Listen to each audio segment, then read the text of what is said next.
وام فوری کارگشایی؟ جناب بهلول، ببین تاجر چه کار خداپسندانه ای میکنه. تاجر و کار خیر؟ تاجر چی شده رفتی سراغ کار خیر و وام کارگشایی و اینا؟ دیگه عمری از من و بن سلطان گذشته بهلول. به هر جایی که باید میرسیدیم رسیدیم. الان وقتش خونه آخرت رو بسازیم. احسنت. با پول خزانه میخواین آخرت خودتون رو بسازین؟ جیب ما و خزانه نداره؟ همش برای خدمت به همین رعیته. یعنی هرچی از خزانه بذاره تو جیبش عیبی نداره. جناب تاجر، بچه رعیت مریضه، پول دوا درمونشو ندارم. این وام فوری میخوام که ببرمش پیش دلاک. من بهت وام نمیدم. خدا روزی تو جای دیگه بده. برو. نمیخوای بهش اعتراضی بکنی رعیت؟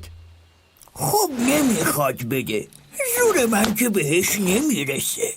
ولی این وام از پول خزانه سلطنتیه، مال همه است. مال بابا سلطان بن سلطانه. جناب تاجر وام میخوام. جناب دلاک، بفرمایین مبلغش رو تا تقدیم کنم. نمیخوای ازش بپرسی برای چی وام میخواد؟ جناب دلاک، برای اطلاع مگس معرکه بفرمایید برای چی وام میخواین.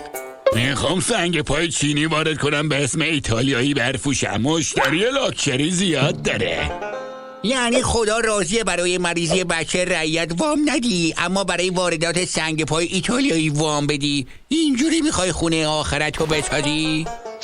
تو عقلت نمیرسه دیوانه. رعیت به نون شبشم محتاجه، اما دلاک فقط از سود این کارش میتونه 2 برابر این وامو پس بده. تو که میدونی دلاک میخواد سر مردم و کلا بذاره. انشاءالله که خدا هدایتش میکنه. انشاءالله. مگه خدایی که هدایت میکنه با خدایی که روزی میده فرق داره؟ ها؟ نامه امیر مؤمنان حضرت علی علیه السلام به عامل آذربایجان. این مسئولیت و منصبی که در نظام اسلامی داری طعمه و سرمایه و کاسبی نیست.